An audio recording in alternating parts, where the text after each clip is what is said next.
இந்த நாட்டில் 22 லட்சம் அளவிற்கு பரப்பளத்தை ஆட்சி செய்யக்கூடிய இந்த உமருக்கு தெரிந்திருக்க கூடாதா இந்த சமூகத்தில் இப்படி ஒரு பெண் கஷ்டப்படுகின்றார் என்பதை உமருக்கு தெரிந்திருக்க வேண்டும். ஆட்சியாளராக இருக்கக்கூடிய உமருக்கு இது தெரியாமல் அவர் ஆட்சியில் இருந்தால் நாளை மறுமையில் நான் உமரிடத்திலே நான் பிடிப்பேன் என்பதாக சொல்லி காட்டுகின்ற பொழுது பயந்தார்கள். உமர் ரலியல்லாஹு அவர்கள் பயந்து ஓடினார்கள். இறையுமா என்று சொல்லி சென்றார்கள். அவர்கள் சென்றார்கள், அரசு கசானாவிற்கு சென்றார்கள்.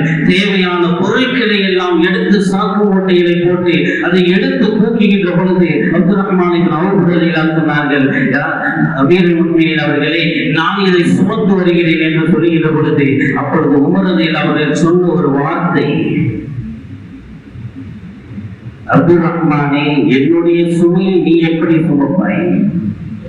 இது என்னுடைய சுமை, இதை நீ எப்படி சுமக்க முடியும்? நான் தான் சுமக்க முடியும், நான் தான் சுமக்க வேண்டும் என்று உமர் ரலியல்லாஹு அவர்கள், ஜனாதிபதி அவர்கள் தன்னுடைய முதுகிலை சுமந்து கொண்டு அந்த பெண்மனிடத்தில் வருகிறார்.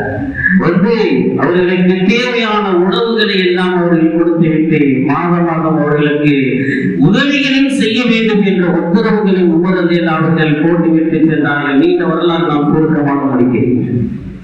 அன்பிற்குரிய பெருமக்களை, கடைசியாக அவருடைய முகத்திலிருந்து சிரிப்பு வந்ததற்கு பின்னால் அந்த பெண்மணி கேட்கின்றார்கள், நீங்கள் யார் என்று தெரியவில்லையே, நல்ல மனிதராக இருக்கின்றீர்கள், ஓடோடி ஒரு உதவி செய்கின்றேன் கேட்கின்ற பொழுது அந்த உமர் நாம் தான் என்பதாக சொன்னார். அப்போ என்னை நீங்கள் மறுமையை பிடிக்கக் கூடாது அல்லவா, நாம் அதை சுமந்து கொண்டு வந்தேன் என்பதாக சொல்கின்ற பொழுது அந்த பெண்மணி அழுக சொன்னார்கள், அல்லாஹ் உங்களுக்கு ரஹ்மத் செய்யட்டும், நீங்கள் எந்த குறையும் வைக்கவில்லை.